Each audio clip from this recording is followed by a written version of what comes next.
विद्यार्थी मित्रों, अगाऊ आपणे अगाऊना लेक्चरमां त्रीजा भागनी अंदर आपणे मध्यस्थ बेंकनो अभ्यास करेलो हतो। मध्यस्थ बैंक आरबीआई नो जे अभ्यास करेलो हतो त्यार पछी आपणे आ चेप्टरनी अंदर चौथा भागनी अंदर आपणे नाणाकीय नीतिनो अभ्यास करवानो छे। नाणाकीय नीति एटले शुं, नाणाकीय नीतिना जे साधनो छे ए कया कया छे एना विषयनो आपणे आनी अंदर अभ्यास करवानो छे। नाणाकीय नीति अर्थशास्त्र छे एना सिद्धांत मुजब नाणाकीय नीति एटले अर्थतंत्रमां नाणांनी मांग अने पुरवठानुं संचालन अने नियंत्रण करवा अंगेनी नीति जे छे एने आपणे नाणाकीय नीति तरीके ओळखीए छीए। अर्थतंत्रमां नाणांनी मांग अने नाणांना पुरवठानुं संचालन अने तेनुं नियंत्रण करवानी नीति एटले नाणाकीय नीति। नाणांनी मांग अने जे नाणांनो पुरवठो होय छे, 11मा धोरणमां मांग अने पुरवठा विषे आपणे अभ्यास करेलो हतो એટલે આપણને ખબર છે કે માંગ કોને કહેવાય, પુરવઠો કોને કહેવાય। અર્થતંત્રમાં જ્યારે નાણાંની માંગ અને નાણાંનો જે પુરવઠો છે એના વચ્ચે અસમતુલા સર્જાય, જ્યારે એના વચ્ચે ઘણી વખત એવું હોય કે માંગ વધારે હોય તો પુરવઠો ઓછો હોય, પુરવઠો વધારે હોય તો માંગ ઓછી હોય, એવી જે અસમતુલા સર્જાય છે ત્યારે બજારની અંદર એટલે કે અર્થતંત્રની અંદર ફુગાવો અને મંદી સર્જાય છે। નાણાકીય બજારમાં, નાણાં બજારની અંદર નાણાંનો માંગ અને નાણાંના પુરવઠા વચ્ચે જ્યારે અસમતુલા સર્જાય ત્યારે નાણાં બજારની અંદર ફુગાવો કે મંદીનું વાતાવરણ જોવા મળે છે, ફુગાવો કે મંદી જોવા મળે છે। આ જે ફુગાવો કે મંદી જે છે એ આખા આંતરરાષ્ટ્રીય બજાર છે એના મૂલ્યને અસર પહોંચાડે છે। આપણા દેશની અંદર મંદી કે ફુગાવો છે એનો અર્થ એવો નહીં કે એની અસર માત્ર આપણને થાય છે, એ આખા આંતરરાષ્ટ્રીય બજારની અંદર પણ આની અસર પહોંચતી હોય છે। અર્થતંત્રમાં અસ્થિરતા લાવી દે છે આખી। અત્યારે જે આપણે જોઈએ છીએ હાલની પરિસ્થિતિની અંદર જે કોરોના આવેલું છે એ કોરોનાની અંદર, કોરોનામાં આખું વિશ્વ એની અંદર આવી ગયું છે, તો જે અત્યારે અસમતુલા સર્જાઈ ગઈ છે નાણાંની, અત્યારે નાણાંની માંગ ખૂબ જ છે પણ એની સામે પુરવઠો ઓછો છે, એટલે અત્યારે બજારની અંદર મંદીનું વાતાવરણ છે। તો એ જે મંદીનું વાતાવરણ આખા વિશ્વની અંદર છે એટલે કે આખા આંતરરાષ્ટ્રીય બજારને એટલે નાણાંના મૂલ્યને એ અસર પહોંચાડે છે। હવે આ જે અર્થતંત્રને અસર પહોંચાડે છે એટલે કે અર્થતંત્રની અંદર અસ્થિરતા લાવે છે। હવે જે આ અસ્થિરતા આવેલી છે એ અસ્થિરતા જે નાણાં બજારની અસ્થિરતા છે એને દૂર કરવા માટે, એને સ્થિર કરવા માટે જે આપણે નીતિનો ઉપયોગ કરીએ છીએ, આરબીઆઈ જે નીતિનો ઉપયોગ કરે છે એને આપણે નાણાકીય નીતિ કહીએ છીએ। એટલે કે એનું બીજું નામ છે સ્થિરતા લાવવા માટેની નીતિ। નાણાકીય નીતિને સ્થિરતા લાવવા માટેની નીતિ પણ કહેવામાં આવે છે। સ્ટેબિલાઇઝેશન પોલિસી તરીકે પણ આપણે એને ઓળખીએ છીએ। શું કામ? કારણ કે બજારની અંદર માંગ અને પુરવઠા વચ્ચે જે અસ્થિરતા આવેલી છે એ અસ્થિરતા દૂર કરવા માટે એટલે કે સ્થિરતા લાવવા માટે જે આપણે નીતિનો ઉપયોગ કરીએ છીએ તેને નાણાકીય નીતિ તરીકે ઓળખીએ છીએ, અથવા તો સ્થિરતા લાવવાની નીતિ તરીકે, અને એનું અંગ્રેજી નામ છે સ્ટેબિલાઇઝેશન પોલિસી, એના તરીકે પણ ઓળખીએ છીએ નાણાકીય નીતિને। ભારતમાં જે છે એ શરૂઆતના વર્ષોમાં નાણાકીય નીતિનો હેતુ માત્ર નાણાંનું જ નિયંત્રણ કરવાનો હતો, એટલે કે નાણાંનું પ્રમાણ, એનું મૂલ્ય, એનું સ્વરૂપ આ બધું જ નિયંત્રિત કરતો હતો। પણ હાલના સમયની અંદર ભારતની અંદર શાક સર્જનને નિયંત્રણ કરવાનું કાર્ય પણ નાણાકીય નીતિનું છે, એટલે કે નાણાકીય નીતિની અંદર શાક સર્જનની પ્રવૃત્તિ પણ આવી જાય છે। આ જે નાણાકીય નીતિ છે એના વિશે હવે આપણે એની સૈદ્ધાંતિક વ્યાખ્યાઓ આપણે જોવાનું છે. આ એનો સામાન્ય આપણે અર્થ જોઈ લીધો કે નાણાકીય નીતિ માંગ, બજારની અંદર માંગ અને પુરવઠાનો સંચાલન અને નિયંત્રણ કરવાની નીતિ છે, એને આપણે નાણાકીય નીતિ કહીએ છીએ. હવે એની જે સૈદ્ધાંતિક વ્યાખ્યાઓ છે, સૈદ્ધાંતિક વ્યાખ્યાઓ તમને પરીક્ષામાં બહુ પૂછાતી નથી, પરંતુ આપણે અભ્યાસક્રમની અંદર છે એટલે આપણે એને ઉપર એક નજર જોઈ લઈએ. એને સૌથી પહેલાં છે નાણાકીય સત્તા દ્વારા લેવાયેલા એવા સભાન પગલાં જે નાણાંના જથ્થા, એની ઉપલબ્ધિ અને નાણાંના ખર્ચમાં પરિવર્તન લાવે. નાણાકીય સત્તા બધી કોની પાસે છે? આપણે અગાઉ જોયું હતું આરબીઆઈ પાસે. એટલે આરબીઆઈ દ્વારા એવા સભાન પગલાં લેવામાં આવે છે જેથી કરીને નાણાંનો જથ્થો એના ઉપર અંકુશ રહે છે, એની ઉપલબ્ધિ એટલે કે જેટલા પ્રમાણમાં જોઈએ છીએ એટલા પ્રમાણમાં એનો પુરવઠો આપણને મળી રહે, એની ઉપલબ્ધિ અને એના ખર્ચ કરવામાં જે પરિવર્તન લાવવાની નીતિ છે એને આપણે નાણાકીય નીતિ તરીકે ઓળખીએ છીએ. બીજો અર્થ છે સામાન્ય આર્થિક નીતિના હેતુઓ સિદ્ધ કરવા માટે સર્વોચ્ચ બેંકના હસ્તક નાણાંના પુરવઠાને અંકુશિત કરવાના સાધનો સોંપતી નીતિ એટલે નાણાકીય નીતિ. સર્વોચ્ચ બેંક એટલે આરબીઆઈને હસ્તક નાણાંનો પુરવઠો અને એને અંકુશિત કરવા માટે જેટલા સાધનો ઉપલબ્ધ કરે, જેટલા સાધનોને એના માટે કામે લગાડેલા છે, એને જે કામે લગાડેલા છે એને જે સોંપતી નીતિ છે એને આપણે નાણાકીય નીતિ તરીકે ઓળખીએ છીએ. દેશના આર્થિક વિકાસની પ્રક્રિયાને ધ્યાનમાં રાખી પ્રજાના હિતને જાળવવી અને આર્થિક સ્થિરતા લાવવા સર્વોચ્ચ બેંક દ્વારા નાણાંનો પુરવઠાને અંકુશિત કરવા માટે જે નીતિ બનાવવામાં આવે છે એને આપણે નાણાકીય નીતિ તરીકે ઓળખીએ છીએ. આર્થિક વિકાસની પ્રક્રિયા થવી જ જોઈએ એટલે એને ધ્યાનમાં રાખવાનું છે, સાથે સાથે પ્રજાનું હિત પણ ધ્યાનમાં રાખવાનું છે અને આર્થિક સ્થિરતા એવી રીતે લાવવાની છે. આપણે આ બે વસ્તુ જાળવી અને આર્થિક સ્થિરતા લાવવાની છે અને એને જે નાણાંનો પુરવઠો છે એના દ્વારા સર્વોચ્ચ બેંક દ્વારા એવી રીતે અંકુશિત લાવવાનો છે અને એ જે નીતિ બનાવવામાં આવે છે એને આપણે નાણાકીય નીતિ તરીકે ઓળખીએ છીએ. નાણાકીય નીતિ છે એના જે સાધનો છે એને બે ભાગમાં વહેંચવામાં આવે છે. એમાં સૌથી પહેલો ભાગ છે પરિમાણાત્મક સાધનો અને ગુણાત્મક સાધનો. નાણાકીય નીતિના બે સાધનો છે, પરિમાણાત્મક સાધનો અને ગુણાત્મક સાધનો. હવે આપણે એના વિશે અભ્યાસ કરવાનો છે. હવે આપણે એ જે નાણાકીય નીતિ છે એના સાધનો વિશે અભ્યાસ કરવાનો છે. નાણાકીય નીતિ છે એના બે સાધનો છે, મુખ્ય બે સાધનો છે, એક પરિમાણાત્મક સાધનો અને બીજું ગુણાત્મક સાધનો. સૌથી પહેલાં આપણે પરિમાણાત્મક સાધનો વિશેનો અભ્યાસ કરવાનો છે. પરિમાણાત્મક સાધનો એટલે શું? તો કે સમગ્ર અર્થતંત્ર ઉપર એક જ સરખી અસર પહોંચાડે છે તેવા સાધનોને આપણે પરિમાણાત્મક સાધનો કહીએ છીએ. એટલે કે આખા અર્થતંત્ર ઉપર એક જ સરખી અસર જે પહોંચાડે એવા સાધનો છે એને પરિમાણાત્મક સાધનો કહેવામાં આવે છે. અને એક સરખી અસર પહોંચાડે છે તેથી તેને આપણે સામાન્ય સાધનો તરીકે પણ ઓળખીએ છીએ. પરિમાણાત્મક સાધનો અર્થતંત્ર ઉપર એક જ સરખી અસર પહોંચાડે છે તેથી તેને સામાન્ય સાધનો પણ કહે છે. હવે તમને આવો પણ પ્રશ્ન પૂછાઈ શકે છે કે પરિમાણાત્મક સાધનો એટલે શું?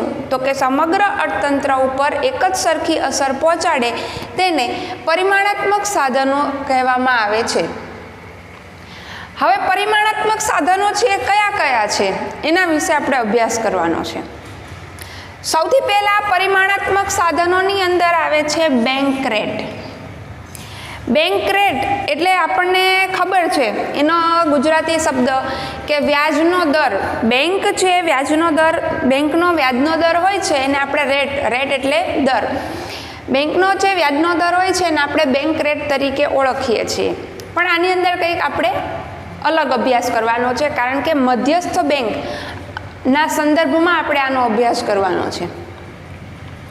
હવે અગાઉ આપણે જોયું હતું કે વેપારી બેંકો હોય છે, વેપારી બેંકોનો આપણે અભ્યાસ કર્યો ત્યારે જોયું હતું કે આંતર બેન્કિંગની સેવાઓ કરે છે, પણ વેપારી બેંકને બધી જ્યારે વેપારી બેંકો હોય છે એમને જ્યારે પૈસાની અછત ઊભી થાય, એવું જરૂરી નથી કે બેંકો પાસે ખૂબ પૈસા હોય, વેપારી બેંકોને જ્યારે પૈસાની અછત ઊભી થાય છે ત્યારે આપણને એવો વિચાર આવે કે કોની પાસેથી પૈસા લેતા હશે, એને કોણ પૈસા આપે? તો જ્યારે વેપારી બેંકોને નાણાંની અછત ઊભી થાય છે ત્યારે એ આરબીઆઈ પાસેથી ધિરાણ લે છે. આપણને ખબર છે કે આપણે પૈસાની અછત ઊભી થાય અને આપણને જ્યારે પૈસાની જરૂર પડે ત્યારે આપણે વેપારી બેંક પાસેથી પૈસા લઈએ છીએ. જ્યારે વેપારી બેંકને પોતાને અછત ઊભી થાય ત્યારે એ આરબીઆઈ પાસેથી ધિરાણ લે છે. ધિરાણ લે છે, એમને પૈસા આરબીઆઈ વેપારી બેંકને પણ આપતી નથી. હવે બેંક રેટ છે ને, આ વેપારી બેંક લાંબા ગાળા માટે આરબીઆઈ પાસેથી ધિરાણ લે છે. યાદ રાખજો, બેંક રેટ લાંબા ગાળા માટે હોય છે.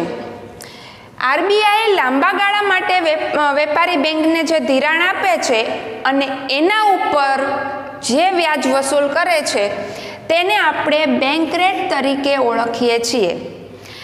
આરબીઆઈ લાંબા ગાળા માટે વેપારી બેંકને જે ધિરાણ આપે છે તેના ઉપર જે વ્યાજનો દર હોય છે તેને બેંક રેટ કહેવામાં આવે છે. હવે આપણે જોઈએ કે બેંક રેટ કોને કહેવાય, આપણને ખબર પડી ગઈ. હવે આગળ જોશું. જ્યારે બેંક રેટ વધુ લે, 2% હોય અને એમાંથી આરબીઆઈ છે એ બેંક રેટ વધારી દે કે 4%, વ્યાજનો દર એનો 4% કરી નાખે છે, તો શું કરશે વેપારી બેંકો? જેટલું ધિરાણની જરૂર છે એના કરતાં ઓછું ધિરાણ લેશે અને બને ત્યાં સુધી ધિરાણ લેતી નથી. બેંક રેટ જ્યારે વધી જાય ત્યારે વેપારી બેંકોને ધિરાણ મોંઘું પડે. આપણે ઘણી વખત એવું વિચારીએ છીએ ને કે ભાઈ વ્યાજનો દર વધારે છે તો અમથી લોન લેવી નહીં. એમ વેપારી બેંકો પણ એવું વિચારે છે કે બેંક રેટ વધારે છે એટલે આપણને ધિરાણ મોંઘું પડશે, અને ધિરાણ મોંઘું પડે એટલે વેપારી બેંકો છે એ શું કરશે? ઓછું ધિરાણ લેશે. અથવા એ શું કરે છે? ધિરાણ લે છે પણ શું કરશે? પ્રજાને ઊંચા દરે ધિરાણ આપશે. હવે વેપારી બેંક, આપણે જોયું હતું કે વેપારી બેંક છે એ એક ધંધાદારી સંસ્થા છે, બરોબર? તો એ જે ધંધાદારી સંસ્થા છે તો એ લોકો પોતાનું નફો નુકસાન પહેલાં વિચારે છે. હવે એમણે 4% આરબીઆઈ પાસેથી ધિરાણ લીધું, હવે એના એ પૈસા એ પ્રજાને ધિરાણ તરીકે આપે છે, તો એને ફાયદો થાય એના માટે થઈને એ 4%થી વધુ ધિરાણ આપશે, એટલે કે 4.5% કે 5% એ ધિરાણ આપે છે. હવે એ ધિરાણ પ્રજાને મોંઘું પડે છે, બરાબર? જે પહેલાં 4% એ મળતું હતું અત્યારે 4.5% કે 5% થઈ જાય તો શું થાય? આપણને એ ધિરાણ મોંઘું પડે. હવે ધિરાણ મોંઘું પડે એટલે આપણે શું કરીએ છીએ? ધિરાણ ઓછું લઈએ છીએ. ધિરાણ ઓછું લઈએ. આપણે ધિરાણ શું કામ લઈએ છીએ? કે આપણે કોઈ ઘર લેવું હોય, કોઈ ગાડી લેવી હોય, કે કોઈ બીજું કંઈ પણ કામ કરવું હોય અથવા ધંધો ચાલુ કરવો હોય, કોઈ પણ વસ્તુ માટે આપણે ધિરાણ લઈએ છીએ. હવે એ આપણને મોંઘું પડતું હોય એટલે આપણે ઓછું લઈએ. આપણે જો પૈસા ઓછા લઈએ બેંક પાસેથી, એટલે કે ધિરાણ ઓછું લઈએ, એટલે આપણે એટલા પૈસા ઓછા વાપરી શકીએ. હવે મારે ઘર લેવું છે, મારે 1 માળનું ઘર છે, ઉપર બીજો માળ લેવો છે, તો એ ઘર લેવા માટે, આ એક ઉદાહરણ આપું છું તમને, એક ઘર ઉપર ઘર બનાવવા માટે મારે પૈસાની જરૂર પડે છે. હવે બેંક પાસેથી હું પૈસા લેવા જાઉં છું ધિરાણ તરીકે, તો મને મોંઘા પડે એવા છે, એટલે હું શું કરું છું? ઉપર ઘર બનાવવાનું માંડી વાળું. હવે ઉપર હું ઘર ન બનાવું એટલે અર્થતંત્રની અંદર પૈસા ઓછા જાય. એટલા શું કામ? કારણ કે આપણને અર્થતંત્ર ખબર છે કે કેવી રીતે ચાલતું હોય છે, કે હું પૈસા ખર્ચું છું, એટલે કે ધારો કે મેં ઘર બનાવવા માટે પૈસા ખર્ચવાના છે તો કડિયાને, સિમેન્ટવાળાને, લોખંડવાળાને, એવી રીતે હું જુદી જુદી બધી જગ્યાએ પૈસા ચૂકવીશ. એ લોકો એના બીજા ઉપયોગ કરશે. એવી રીતે અર્થતંત્રની અંદર પૈસા ફરતા રહે છે. પણ હું ધિરાણ નથી લેતી અને હું એ કામ નથી કરતી એટલે ત્યાંથી અટકી જાય છે આગળ કામ થવાનું. આગળ પૈસા જવાના અટકી જાય છે. એવી રીતે આ એક સામાન્ય ઉદાહરણ હતું, પણ અર્થતંત્રની અંદર આવા ઘણા બધા વ્યવહારો થતા હોય છે. એ વ્યવહારો છે એ ધીમા પડી જાય છે. જ્યારે અર્થતંત્રમાં પૈસા ઓછા આવે તો એ વ્યવહારો ધીમા પડી જાય. હવે એ ધિરાણ પ્રજાને મોંઘું પડ્યું એટલે એણે શું કર્યું, એ ધિરાણ લેવાનું ઓછું કરી દીધું. એટલે બજારની અંદર નાણાંનો પુરવઠો શું થઈ ગયો, ઘટી ગયો. કારણ કે હું પૈસા લાવું તો વાપરું ને, અને વાપરું તો અર્થતંત્રમાં પુરવઠો વધે, પણ હું લાવતી જ નથી તો પુરવઠો વધવાનો નથી. એટલે નાણાંનો પુરવઠો શું થઈ ગયો, ઘટી ગયો. આવું શું કામ કરવું પડે? આપણને એવો વિચાર આવે કે આવું શું કામ કરવું પડે? તો આરબીઆઈ છે, વેપારી બેંકો છે, આવું એટલા માટે કરે છે કે અર્થતંત્રમાં જ્યારે ફુગાવો હોય, અર્થતંત્રમાં ફુગાવો અને મંદી બધાને ખબર હોવી જોઈએ. અત્યારે હવે ફુગાવો એટલે શું, તો કે જ્યારે નાણાંના પુરવઠા કરતાં, નાણાંની માંગ કરતાં નાણાંનો પુરવઠો છે એ વધી જાય, એને આપણે ફુગાવો કહીએ. કે બજારની અંદર જેટલી નાણાંની માંગ છે એના કરતાં વધુ પૈસા છે તો એ શું થશે, ફુગાવો છે. અને એનાથી ઊંધું કે જેટલી માંગ છે એના કરતાં બજારમાં ઓછા પૈસા છે તો એ મંદી કહેવાય છે. હવે આપણે એવો વિચાર કરીએ કે આરબીઆઈ બેંક રેટ વધારવાની જરૂર શું કામ પડી? તો આરબીઆઈ બેંક રેટ એટલા માટે વધારે છે કારણ કે અર્થતંત્રમાં જો ફુગાવો હોય ત્યારે આરબીઆઈ બેંક રેટ વધારે છે. એટલે કે ફુગાવો છે એને નિયંત્રણમાં લાવવો હોય તો આરબીઆઈ છે એ બેંક રેટ વધારી દેશે. હવે આરબીઆઈ બેંક રેટ વધારશે એટલે ઓટોમેટિક વેપારી બેંકો પણ બેંક રેટમાં વધારો કરશે, અને વેપારી બેંકો બેંક રેટમાં વધારો કરે એટલે પ્રજા શું કરશે, ઓછું ધિરાણ લેશે, અને પ્રજા ઓછું ધિરાણ લે એટલે અર્થતંત્રની અંદર ફુગાવો છે એ ઓછો થઈ જાય છે. અને મંદીના સમયમાં આના કરતાં ઉલટું કરવામાં આવે છે. મંદીના સમયમાં આરબીઆઈ બેંક રેટમાં ઘટાડો કરે છે એટલે વેપારી બેંકોને લોન સસ્તી પડે, એટલે વેપારી બેંકો પ્રજાને લોન સસ્તા દરે આપે છે અને પ્રજા વધુને વધુ ધિરાણ લે છે. અત્યારના સમયમાં, હાલના સમયની અંદર બેંક રેટમાં ઘટાડો થયેલો જોવા મળે છે એટલે આપણને સસ્તા દરે લોન મળે છે, એટલે આપણે વધુને વધુ લોન લઈએ અને વધુને વધુ પૈસા વાપરીએ તો અર્થતંત્રમાં મંદીનું વાતાવરણ છે એ ઓછું થઈ જાય છે. આમ મંદીના સમયમાં આના કરતાં ઉલટું કરવામાં આવે છે. માંગ કરતાં પુરવઠો વધારે હોય ત્યારે ફુગાવો હોય, અને માંગ કરતાં પુરવઠો ઓછો હોય ત્યારે મંદી હોય છે. બેંક રેટ આ એમસીક્યુ તરીકે, એક વાક્યના પ્રશ્ન તરીકે પણ પૂછાય છે કે બેંક રેટ નીચો રાખવાની નીતિને સસ્તા નાણાંની નીતિ કહે છે. એવો પ્રશ્ન પૂછાય કે સસ્તા નાણાંની નીતિ એટલે શું? તો કે બેંક રેટ નીચો રાખવાની નીતિને સસ્તા નાણાંની નીતિ કહે છે, અને બેંક રેટ ઊંચો રાખવાની નીતિને મોંઘા નાણાંની નીતિ તરીકે ઓળખવામાં આવે છે. બેંક રેટ નીચો રાખવાની નીતિને સસ્તા નાણાંની નીતિ અને બેંક રેટ ઊંચો રાખવાની નીતિને મોંઘા નાણાંની નીતિ તરીકે ઓળખવામાં આવે છે. હવે આ જે મેં તમને સમજાવ્યું બેંક રેટ, એને તમે ટૂંકમાં આવી રીતે પણ સમજી શકો છો, પણ તમારે લખવાનું છે આ જ રીતે. આ તો ખાલી તમારી સમજણ માટે થઈ અને હું તમને કહું છું કે ફુગાવો હોય ત્યારે વેપારી આરબીઆઈ બેંક રેટ વધારે, એટલે વેપારી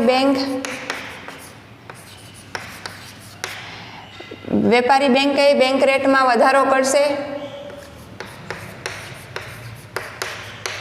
અને વેપારી બેંક વધારો કરે એટલે પ્રજા ઓછું ધિરાણ લે, અને ઓછું ધિરાણ લે, પ્રજા જ્યારે ઓછું ધિરાણ લે એટલે શું થશે, બજારમાં પુરવઠો ઘટે, અને પુરવઠો ઘટે એટલે ઓટોમેટિક ફુગાવાની સ્થિતિ છે એ કાબૂમાં આવી જાય. અને આના કરતાં ઊંધું લખો, મંદીના સમયમાં બેંક રેટ ઘટાડે. જ્યાં જ્યાં વધારો લખ્યો છે ત્યાંથી આપણે ઘટાડો લખવાનો છે કે આરબીઆઈ બેંક રેટમાં ઘટાડો કરે એટલે વેપારી બેંક પણ એના રેટની અંદર ઘટાડો કરે છે અને પ્રજા છે એ ઓછું નહીં પણ વધારે ધિરાણ લે છે અને બજારની અંદર પુરવઠામાં વધારો થાય છે. એટલે મંદીના સમયમાં આવું થાય છે. આપણે આ એક ખાલી ફુગાવાનું એક જ યાદ રાખવાનું છે. એની અંદર તમારે એવું જ લખી નાખવાનું કે મંદીના સમયમાં આના કરતાં વિપરીત પરિસ્થિતિ હોય છે, એટલે કે ઊંધું થાય છે આની અંદર. બરાબર, આટલો જેટલા મેં મુદ્દા તમને બોર્ડ ઉપર લખેલા છે, આ જ મુદ્દા તમારે એક સ્ક્રીનશોટ પાડી અને લઈ લેજો અને આ મુદ્દા જ તમારે તમારી નોટબુકની અંદર લખવાના છે એટલે તમને ઝડપથી યાદ રહી જાય.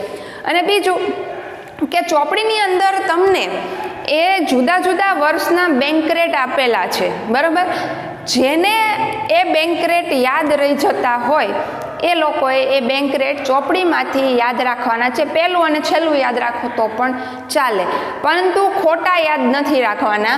ન યાદ રહે તો આટલું લખવાનું છે તમારે. બરાબર, હવે આ જે પરિમાણાત્મક સાધનો આપણે ભણીએ છીએ એમાં બેંક રેટ ભણીએ. હવે આગળ બીજી એક આવશે. આ એક આખા પ્રશ્ન તરીકે પણ પૂછાય છે, પરિમાણાત્મક સાધનો સમજાવો, અને 3 માર્કમાં ટૂંકનોંધ તરીકે પણ આને પૂછી શકે છે કે નાણાકીય નીતિના સાધનોમાં બેંક રેટ છે એ સમજાવો અથવા એની ટૂંકનોંધ લખો. તો તમારે આટલી વસ્તુ એની અંદર લખવાની રહેશે. એટલે અલગ અલગ મુદ્દા તરીકે પણ પૂછાય છે અને એક આખા મુદ્દા તરીકે પણ પૂછાય છે. પણ આટલી વસ્તુ આની અંદર જેટલી મેં બોર્ડમાં લખેલી છે એટલી તો તમારે કમ્પલસરી યાદ રાખવાની જ છે. આની અંદરથી ટૂંકા પ્રશ્ન પણ પૂછાઈ શકે છે. હવે આપણે પરિમાણાત્મક સાધનોમાં બીજા સાધનમાં રિવર્સ રેપો રેટ અને રેપો રેટનો પણ અભ્યાસ કરવાનો છે. હવે અત્યારે આ જે લાંબા ગાળા માટેનું ધિરાણ આપણે ભણેલું છે, હવે પણ મોટા ભાગે અત્યારે વેપારી બેંકો શું કરે છે, આરબીઆઈ છે એ બેંક રેટમાં કોઈ વધારો ઘટાડો બહુ કરતી નથી, પણ ઝડપથી ફેરફાર લાવવા માટે રેપો રેટ અને રિવર્સ રેપો રેટનો ઉપયોગ કરે છે, જે હવે આપણે ભણવાનું છે. અત્યારે ખાલી બેંક રેટ, બરાબર, આ થઈ જાય એટલે હવે આપણે રિવર્સ રેપો રેટ અભ્યાસ કરીશું. બેંક રેટનો અભ્યાસ કર્યા પછી આપણે પરિમાણાત્મક સાધનોની અંદર રેપો રેટ અને રિવર્સ રેપો રેટનો અભ્યાસ કરવાનો છે. રેપો રેટ અને રિવર્સ રેપો રેટ એક બેંક રેટ જેવું જ છે, પણ બેંક રેટની અંદર આપણે જોયું હતું કે બેંક રેટ છે એ લાંબા ગાળે બદલાય છે. એટલે કે લાંબા ગાળા માટેનું જ્યારે વેપારી બેંકોને ધિરાણની જરૂર પડે છે લાંબા ગાળા માટે, ત્યારે બેંક રેટ એટલે કે બેંક પાસેથી જે ધિરાણ લે છે એને આપણે બેંક રેટ કહીએ છીએ. પણ ઘણી વખત બેંકો છે એને ટૂંકા ગાળા માટે પણ ધિરાણની જરૂર પડે છે, અને જ્યારે વેપારી બેંકોને ખૂબ ટૂંકા ગાળા માટે, ખૂબ જ ટૂંકો ગાળો એટલે કેટલો, તો કે 1, 7 કે 15 દિવસ એટલો ટૂંકો ગાળો, 1, 7 કે 15, આ ઉદાહરણ તરીકે તમને આપેલું છે, એટલો ટૂંકો ગાળો હોય. એટલે જ્યારે વેપારી બેંકોને ખૂબ ટૂંકા ગાળા માટે એટલે કે 1, 7 કે 15 દિવસ માટે નાણાંની જરૂર પડે, ત્યારે કોની, આપણને ખબર જ છે કે જ્યારે વેપારી બેંકને જરૂર પડે ત્યારે કોની પાસેથી લેશે, આરબીઆઈ પાસેથી. એટલે ખૂબ ટૂંકા ગાળા માટે વેપારી બેંકોને જ્યારે નાણાંની જરૂર પડે ત્યારે એ આરબીઆઈ પાસેથી નાણું લે છે, અને આ જે નાણું લે છે અને જે દરે નાણું લે છે એને રેપો રેટ તરીકે ઓળખવામાં આવે છે. બેંક રેટની અંદર શું હતું તો કે વેપારી બેંકો લાંબા ગાળા માટે જ્યારે આરબીઆઈ પાસેથી નાણું ધિરાણ લે છે અને એના ઉપર જે વ્યાજનો દર હોય છે એને બેંક રેટ કહેવાય છે. એમ જ્યારે વેપારી બેંકોને ખૂબ જ ટૂંકા ગાળા માટે 1, 7 કે 15 દિવસ જેવા ટૂંકા ગાળા માટે નાણાંની જરૂર પડે ત્યારે આરબીઆઈ પાસેથી નાણું લે છે અને તેના ઉપર જે દર ચૂકવવામાં આવે છે તેને રેપો રેટ તરીકે આપણે ઓળખીએ છીએ.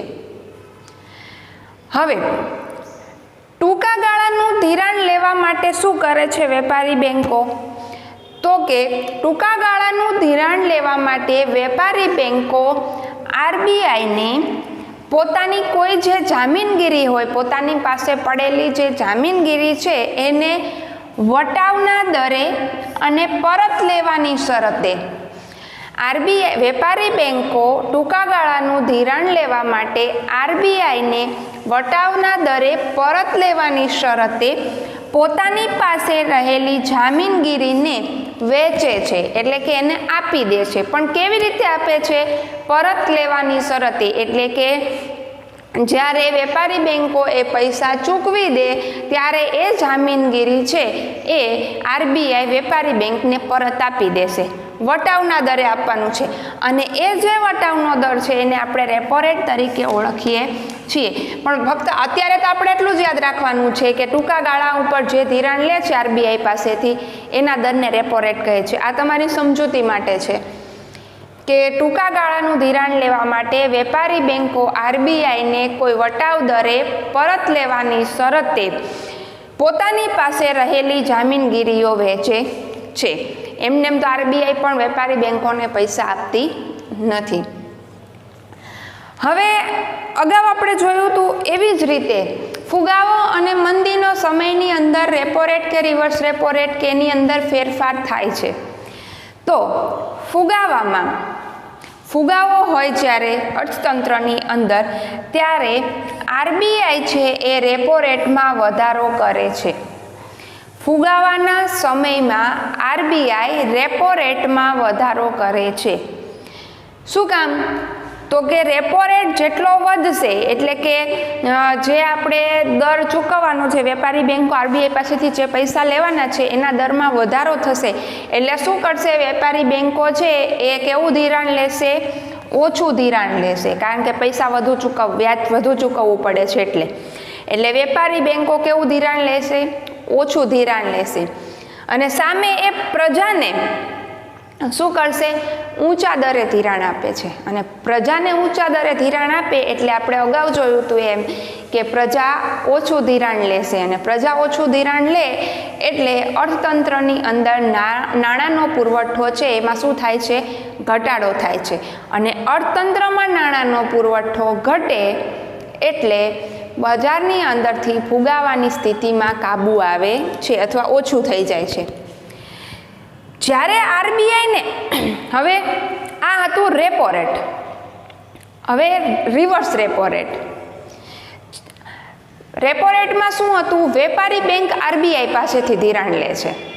હવે આરબીઆઈ વેપારી બેંક પાસેથી ટૂંકા ગાળા માટે પૈસા લે. વેપારી બેંક પાસેથી આરબીઆઈ છે એ ટૂંકા ગાળા માટે ધિરાણ લે છે એને, અને એના ઉપર જે દર ચૂકવવામાં આવે છે એને રિવર્સ રેપો રેટ કહેવામાં આવે છે.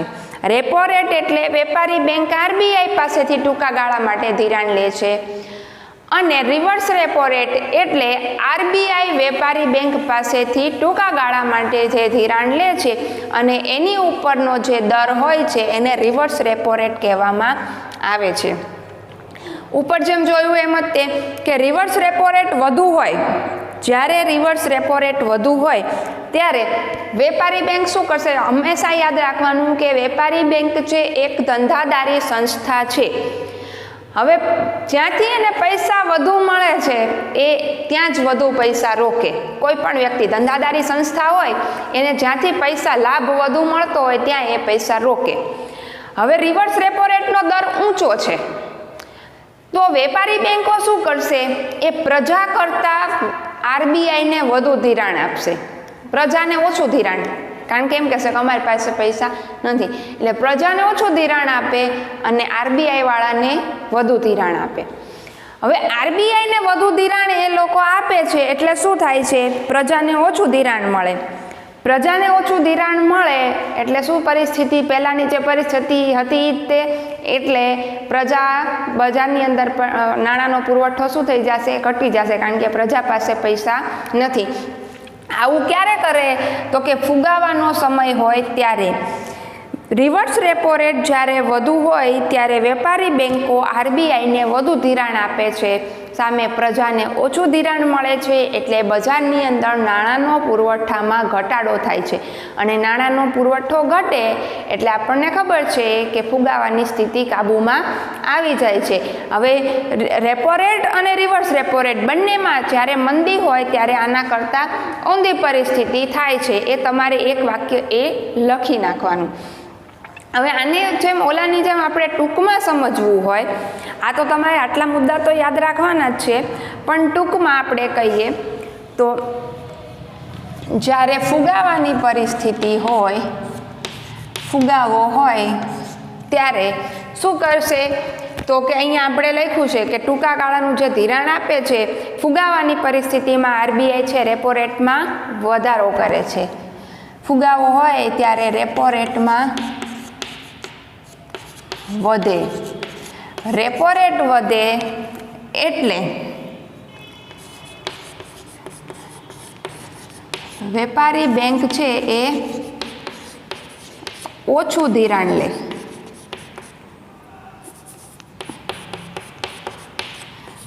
અને એ ઓછું ધિરાણ લે એટલે પ્રજાને ઊંચા દરે ધિરાણ આપે.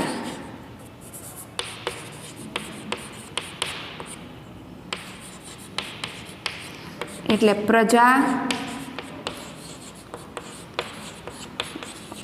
ઓછું ધિરાણ લે અને અર્થતંત્રમાં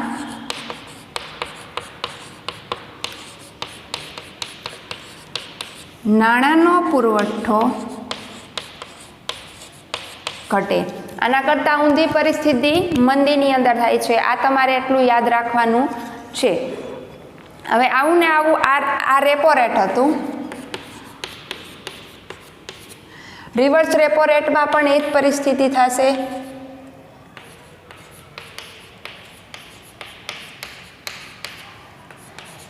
ફુગાવો હોય એટલે રિવર્સ રેપો રેટ વધે.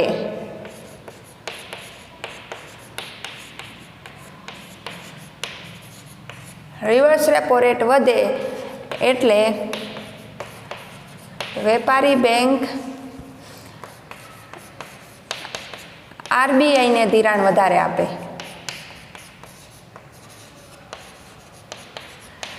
અને આરબીઆઈને ધિરાણ વધુ આપે એટલે પ્રજાને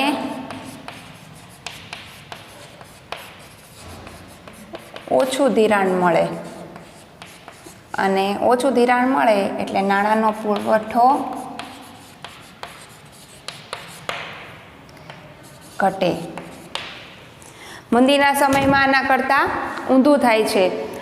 આટલી વસ્તુ તમારે યાદ રાખવાની છે કે જ્યારે વેપારી બેંકને ખૂબ ટૂંકા ગાળા માટે નાણાંની જરૂર પડે ત્યારે તે આરબીઆઈ પાસેથી નાણું લે છે અને એના દરને રેપો રેટ કહેવામાં આવે છે.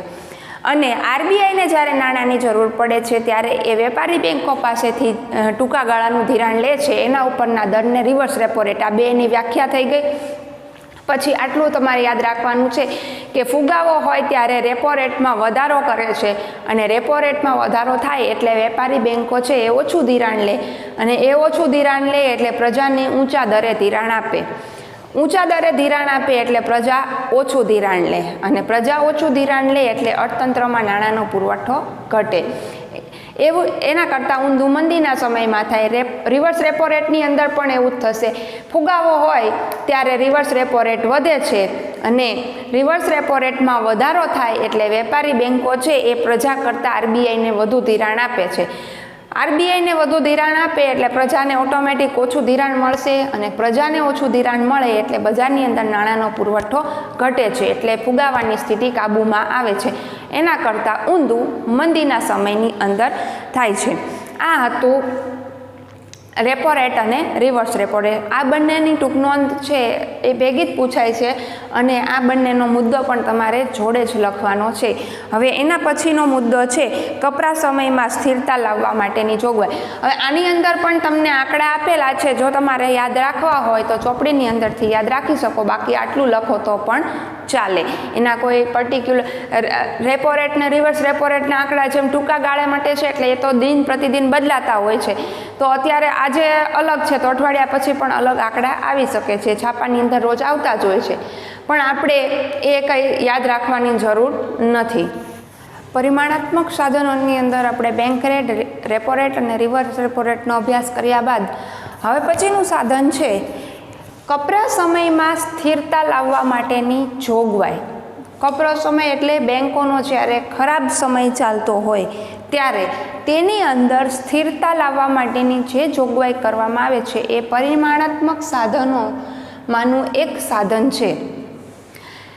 આ જે જોગવાઈ છે એ એક વિશિષ્ટ પ્રકારની જોગવાઈ છે.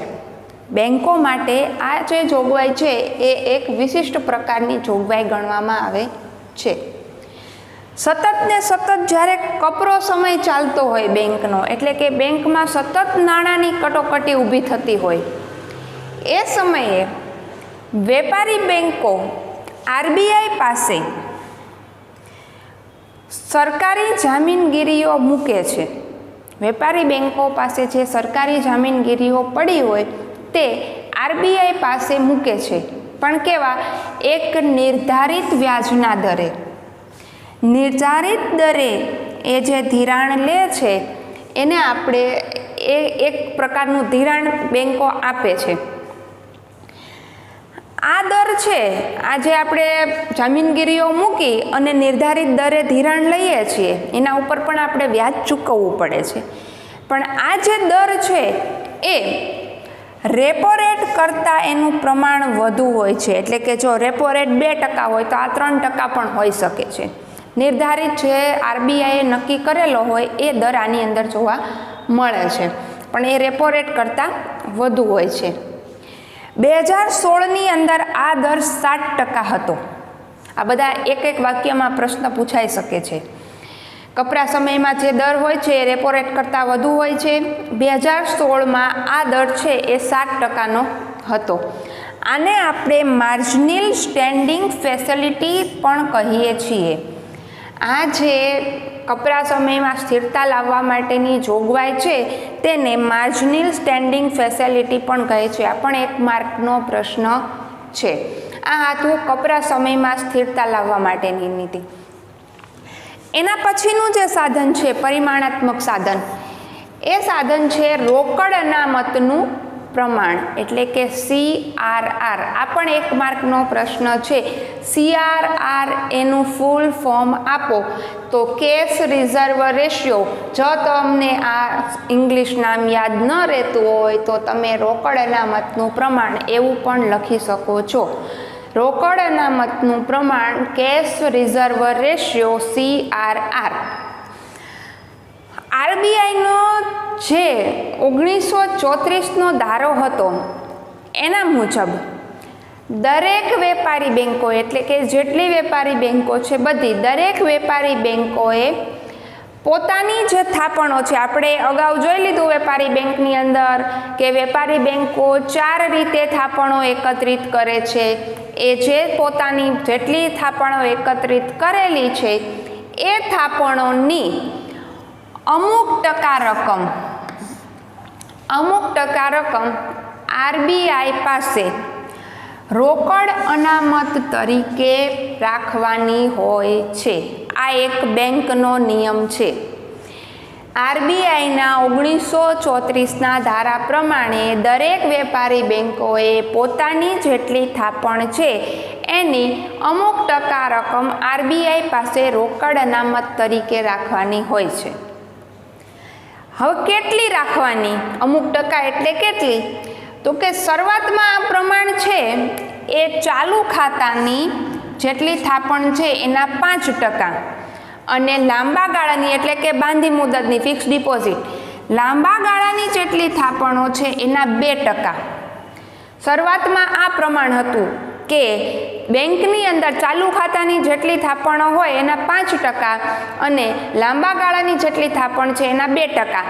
આટલી રકમ છે એને આરબીઆઈ પાસે રોકડ અનામત તરીકે રાખવી પડે. પણ 1962 પછી એમાં ફેરફાર થયો. તો એમાં ફેરફાર થયો તો શું ફેરફાર થયો કે કુલ થાપણના 3 થી 15% વચ્ચે રોકડ અનામત આરબીઆઈ પાસે રાખવી પડે. શરૂઆતમાં 2% અને 5% હતું, જે 1962 પછી કુલ થાપણના 3 થી 15% CRR આપણે આરબીઆઈ પાસે રાખવી પડે છે. હવે આ શું કામ? હવે એ CRRમાં પણ આરબીઆઈ છે જરૂર મુજબ બદલાવ લાવી શકે છે. CRR ઘટાડી પણ શકે, CRR વધારી પણ શકે. એટલે અહીંયા 3 થી 15% છે તો 2 થી 10% પણ કરી શકે, અને એમાં વધારો એટલે કે 4 થી 20% પણ, એટલે કે વધારો પણ કરી શકે અને ઘટાડો પણ કરી શકે. એ આરબીઆઈ અર્થતંત્રની જરૂરિયાત મુજબ એમાં ફેરફાર કરે છે. હવે આ પણ એક માર્કનો પ્રશ્ન છે કે CRRનો મુખ્ય હેતુ શું? તો કે જે બેન્કિંગ વ્યવસ્થા છે એની પાસે પૂરતા રોકડા નાણાં રહે એ માટે આપણે આવી રોકડ અનામત આરબીઆઈમાં જમા કરાવવી પડે છે. CRRનો મુખ્ય હેતુ બેન્કિંગ વ્યવસ્થા પાસે પૂરતા પ્રમાણમાં રોકડ નાણાં રહે એ માટેનો છે. આપણે અગાઉ જોયું એમ કે બેંક પાસે, વેપારી બેંકોએ આરબીઆઈ પાસેથી ધિરાણ લેવું પડે છે. એ શું કામ? કારણ કે એમની પાસે પૈસા ન હોય એટલા માટે. હવે એવી પરિસ્થિતિ ન આવે એના માટે થઈ અને CRR છે એ રાખવામાં આવે છે.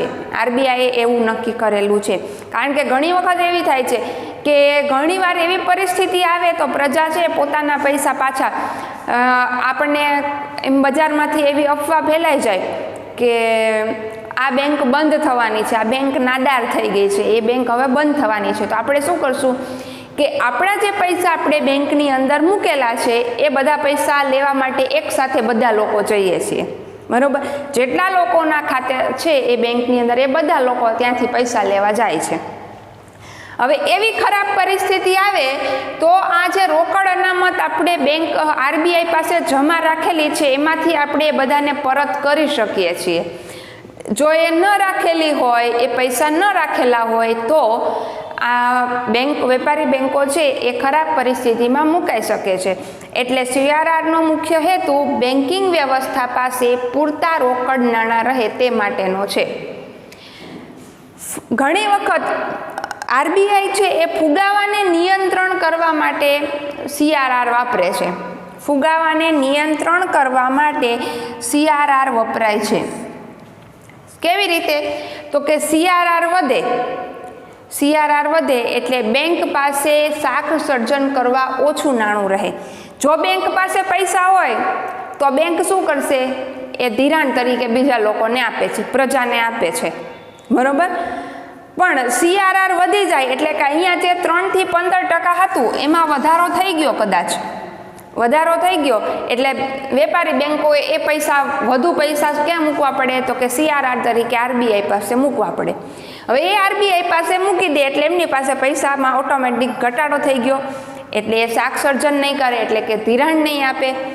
ધિરાણ ન આપે એટલે પ્રજા પાસે ઓછા પૈસા રહે અને બજારની અંદર નાણાંનો પુરવઠો ઘટે, અને બજારમાં નાણાંનો પુરવઠો ઘટે એટલે ફુગાવાની પરિસ્થિતિ કાબૂમાં આવે છે. આ હતું રોકડ અનામતનું પ્રમાણ CRR. હવે એના પછીનું આવશે SLR. એ હવે આપણે જોઈએ. પરિમાણાત્મક સાધનોની અંદર હવે આપણે 5મું સાધનનો અભ્યાસ કરીશું, કાયદા માન્ય પ્રવાહિતતાનું પ્રમાણ. એને આપણે SLR તરીકે પણ ઓળખીએ છીએ. આ 1 માર્કનો પ્રશ્ન છે. SLRનું પૂરું નામ આપો. SLR એટલે કાયદા માન્ય પ્રવાહિતતાનું પ્રમાણ. એનું અંગ્રેજી નામ છે સ્ટેટ્યુટરી લિક્વિડિટી રેશિયો, બરોબર? અંગ્રેજી નામ યાદ ન રહે, આપણે ગુજરાતી નામ યાદ રાખી શકીએ છીએ, કાયદા માન્ય પ્રવાહિતતાનું પ્રમાણ. CRR, આપણે CRRનો અભ્યાસ કર્યો એના જેવો જ આ SLR છે. બેન્કિંગ રેગ્યુલેશન એક્ટ મુજબ દરેક વેપારી બેંકે, જેમ આગળ આપણે જોયું હતું કે દરેક વેપારી બેંકોએ આરબીઆઈ પાસે CRR જમા કરાવવું પડે છે. એવી જ રીતે બેન્કિંગના રેગ્યુલેશન એક્ટ પ્રમાણે દરેક વેપારી બેંકોએ CRRથી જુદું, એટલે CRR તો રાખવાનું જ છે, એવું નહીં કે SLR રાખીએ એટલે CRR રાખવાની જરૂર નહીં. CRRથી જુદું અને એની ઉપરાંતનું શબ્દ વાપરવાનો છે, એની ઉપરાંતનું એટલે CRR તો રાખવાનું જ છે, એની ઉપરાંતનું પોતાની જેટલી થાપણો છે બેંકની અંદર કુલ થાપણો એના 25%, આ પણ 1 માર્કનો પ્રશ્ન છે કે SLR કેટલું રાખવાનું છે, તો કે CRRથી ઉપરાંત પોતાની થાપણના 25% જેટલું મૂલ્ય હોય 25%, એટલે આપણી પાસે 2 લાખની થાપણ હોય તો એનું 25% મૂલ્ય, 10 લાખની થાપણ હોય તો એનું 25% મૂલ્ય, જેટલી થાપણ છે તેનું 25% જેટલું મૂલ્ય, એટલે એ નગદના સ્વરૂપમાં હોય એટલે કે રોકડા, સોનું કે સરકારી જામીનગીરી વગેરે સ્વરૂપે રાખવાનું હોય છે. બેંકો પાસે સોનું હોય તો સોના તરીકે રાખી શકે છે, રોકડા તરીકે રાખી શકે છે અને સરકારી જામીનગીરી તરીકે પણ રાખી શકે છે, પણ કેટલું, તો કે થાપણના 25% જેટલું. SLR જેમ ઊંચું હોય, SLR જેમ ઊંચું હોય તો બેંકો છે એને થાપણનું વધુ પ્રમાણ સરકારી જામીનગીરીઓ ખરીદવામાં રોકે છે. ઉપર આપણે જોયું કે સરકારી જામીનગીરી તરીકે પણ આપણે SLR જમા કરાવી શકીએ છીએ. તો હવે આપણે બેંકો, વેપારી બેંકો શું કરશે કે જેમ જેમ SLRનો દર ઊંચો થતો જાય એમ એ લોકો શું કરશે, સરકારી જામીનગીરી વધુ ખરીદશે. સરકાર પાસેથી સરકારી જામીનગીરીઓ વધુ કરે, સરકારી જામીનગીરીઓની બોન્ડ ને બધું આવી શકે છે, બરાબર. તો એ સરકારી જામીનગીરીઓ વધુ ને વધુ એ ખરીદે. જેમ વેપારી બેંકો સરકારી જામીનગીરી વધુ ખરીદશે તો એનો ફાયદો કોને થશે, તો કે સરકારને. શું કામ, તો કે એ રાજ્યને જેટલો ખર્ચ છે એને પૂરો પાડવામાં એ પૈસા વાપરે છે, કારણ કે સરકારી જામીનગીરી એમનેમ તો એ ખરીદી શકે નહીં. વેપારી બેંકો રોકડા પૈસા આપી અને એ સરકારી જામીનગીરી ખરીદશે, અને એ જે પૈસા વેપારી બેંકો સરકારી જામીનગીરીમાં રોકે છે એ પૈસા રાજ્ય સરકાર પોતાના ખર્ચા પૂરા પાડવા માટે ઉપયોગ કરે છે, એટલે સરકારને ફાયદો થાય. SLR જેમ જેમ ઊંચું હોય એટલે કે SLR જેમ જેમ વધુ હોય એમ એમ પ્રજાને ધિરાણ ઓછું મળે. શું કામ, તો કે વેપારી બેંકો છે એ પોતાના પૈસા ક્યાં મૂકી દે છે, સરકારી જામીનગીરી ખરીદવામાં. એટલે SLR વધુ હોય તો પ્રજાને ધિરાણ ઓછું મળે, અને આપણને ખબર જ છે કે ઓછું ધિરાણ મળે તો શું થાય, તો કે ફુગાવાની પરિસ્થિતિમાં કંટ્રોલ થઈ જાય, ફુગાવાની પરિસ્થિતિ ઓછી થઈ જાય, કારણ કે ધિરાણ ઓછું મળે છે એટલે આપણે પૈસા વાપરી શકતા નથી અને બજારની અંદરથી નાણાંનો પુરવઠો ઘટી જાય છે, અને નાણાંનો પુરવઠો ઘટે એટલે ફુગાવો કંટ્રોલમાં આવે. એટલે SLR જેમ વધુ હોય એમ પ્રજા ઓછું ધિરાણ લે અને ફુગાવો નિયંત્રણમાં આવે. SLR ઓછું હોય તો પ્રજા વધુ ધિરાણ લેશે અને મંદી નિયંત્રણમાં આવશે. એવી રીતે બધાની અંદર ફુગાવાની પરિસ્થિતિ કરતાં ઊંધી પરિસ્થિતિ જ હોય છે. આ તું કાયદા માન્ય પ્રવાહિતતાનું પ્રમાણ SLR. મુખ્ય મુદ્દા તો તમને ખબર જ છે કે શું શું યાદ રાખવાનું છે, કે પોતાની થાપણના 25% જેટલું નગદ, સોનું કે સરકારી જામીનગીરી RBI પાસે રાખવાની હોય છે. SLR ઊંચું હોય એટલે વેપારી બેંકો સરકાર પાસેથી વધુ જામીનગીરી ખરીદશે, બરાબર. આ હતું SLR. હવે એના પછીનો છઠ્ઠો મુદ્દો આવે છે ખુલ્લા બજારના કાર્યો. અર્થતંત્રમાં નાણાંનો પુરવઠો વધારવો હોય, અર્થતંત્રમાં નાણાંનો પુરવઠો વધારવો હોય કે ઘટાડવો હોય ત્યારે RBI ખુલ્લા બજારમાં સરકારી જામીનગીરીનું ખરીદ વેચાણ કરશે. અર્થતંત્રમાં નાણાંનો પુરવઠો વધારવો હોય કે ઘટાડવો હોય ત્યારે RBI ખુલ્લા બજારની અંદર સરકારી જામીનગીરીઓનું ખરીદ વેચાણ કરે છે.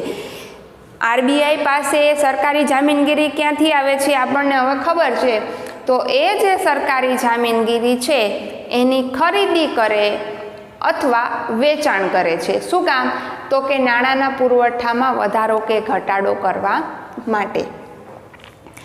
આરબીઆઈ સરકાર પાસેથી સરકારી જામીનગીરીઓની ખરીદી કરે ત્યારે અર્થતંત્રમાં નાણાંનો પુરવઠો વધે. આરબીઆઈ સરકાર પાસેથી જામીનગીરીઓ ખરીદે છે એટલે અર્થતંત્રમાં નાણાંનો પુરવઠો વધે છે. હવે આપણને એમ વિચાર આવશે કે એ કેવી રીતે? તો કે સરકાર પાસેથી જામીનગીરીઓ ખરીદી લીધી આરબીઆઈએ, બરોબર. એટલે એમને એમ તો ખરીદતા નથી, આરબીઆઈને એના પૈસા ચૂકવવા પડે છે અને સરકારી જામીનગીરીઓ બોન્ડને એના સ્વરૂપમાં હોય છે. આપણે નર્મદા જે પ્રોજેક્ટ છે એ તમે બધાએ સાંભળેલું હશે. તો નર્મદા પ્રોજેક્ટના જે બોન્ડ હતા એ આરબીઆઈ જો ખરીદે તો એમાં એ સરદાર સરોવર ડેમ બનાવવા પાછળનો ખર્ચામાં વધારો થાય અને એ જે ખર્ચો કરે છે એનેથી કેટલા લોકોને રોજગારી મળતી હોય છે. અને એ રોજગારી મળે એટલે એ લોકો જે કામ કરતા હોય ત્યાંના લોકો એ લોકોને પૈસા વધુ મળે ને લોકો વાપરે એટલે અર્થતંત્રમાં નાણાંનો પુરવઠો વધી જાય છે. એટલે સરકારની જામીનગીરી ખરીદે છે. આ કાર્ય છે એ ફુગાવો અને મંદી છે એને નિયંત્રણ કરવા માટે કરવામાં આવે છે. ખુલ્લા બજારમાં સરકારી જામીનગીરીઓનું ખરીદ વેચાણ ફુગાવો કે મંદીને નિયંત્રણ કરવા માટે કરવાનું હોય છે. ભારતમાં 1991 પહેલાં આવું કાર્ય થતું નહોતું, એટલે કે આ સાધનનો ખાસ એનો ઉપયોગ થતો નહોતો. આ હતું ખુલ્લા બજારના કાર્યો. હવે એના પછી 7મો મુદ્દો છે પરિમાણાત્મકનું છેલ્લું સાધન. આરબીઆઈના, આ નામ મોટું છે પણ એક વ્યાખ્યા તરીકે લેવાનું છે. આરબીઆઈના સરવૈયાને હુંડિયામણના વધતા કે ઘટતા પ્રમાણના આંચકાઓથી મુક્ત કરવા માટેની જે નીતિ છે એને સ્ટ્રીયલાઇઝેશનની નીતિ કહેવામાં આવે છે. આ જે સ્ટ્રીયલાઇઝેશન નીતિ એટલે શું એવું પૂછાય તો આ જે એનો મુદ્દો છે એ લખી નાખવાનો. મુદ્દાનું જે હેડિંગ છે એ લખી નાખવાનું. સ્ટ્રીયલાઇઝેશનની નીતિ એટલે શું? તો કે આરબીઆઈના સરવૈયાને હુંડિયામણમાં જે વધારો ઘટાડો થતો હોય એના પ્રમાણના જે આંચકાઓ છે એનાથી મુક્ત કરવા માટેની નીતિ. હવે એટલે શું? તો કે જ્યારે ઘણી વખત એવું થાય છે કે દેશની અંદર વધુ પ્રમાણમાં વિદેશી હુંડિયામણ આવી જાય છે અથવા તો વધુ પ્રમાણમાં દેશમાંથી બહાર જતું રહે છે. તો આવું થાય ત્યારે જે આરબીઆઈનું એક હુંડિયામણ ખાતું હોય છે એની અંદર વધઘટ ઊભી થાય. એનું જે સરવૈયું છે એ ખોરવાઈ જાય, કાં તો પૈસા વધી જાય કાં તો ઘટી જાય. એટલે એનું જે સરવૈયું હોય છે એ ખોરવાઈ જાય છે. આવી પરિસ્થિતિને નિયંત્રણમાં રાખવા માટે હુંડિયામણની પૂરાત કે ખોટ જે આવતું હોય, ઘણી વખત જમા વધારે હોય, ઘણી વખત નફો થતો હોય, ઘણી વખત ખોટ જતી હોય. એટલે પૂરાત કે ખોટ જેટલા પ્રમાણની સરકારી જામીનગીરી છે એ ખુલ્લા બજારમાં એનું ખરીદ વેચાણ કરે એટલે સરવૈયાની સમતુલા જળવાઈ રહે. બરાબર. આ સરવૈયાની સમતુલા જાળવવા માટે ખુલ્લા બજારની અંદર સરકારી જામીનગીરીનું ખરીદ વેચાણ કરવાનું છે. એટલે હુંડિયામણની જે ખોટ કે પૂરાત જે હતી એ ભરપાઈ સરકાર કરી શકે છે, આરબીઆઈ. એટલે આ હતી સ્ટ્રીયલાઇઝેશનની નીતિ. એટલે આની અંદર આ બે નાના નાના મુદ્દા છે, આના જે 3 મુદ્દા છે એ તમારે ખાલી યાદ રાખી લેવાના છે. આની અંદર કોઈ તમારી ભાષાની અંદર કોઈ આમાં ફેરફાર કરવાનો નથી. આમાં જેટલું આપેલું છે એટલું જ તમારે લખવાનું છે. આ જે 7 સાધનો હતા એ પરિમાણાત્મક સાધનો હતા. હવે નાણાકીય નીતિના ગુણાત્મક સાધનોનો આના પછીના લેક્ચરની અંદર આપણે અભ્યાસ કરીશું.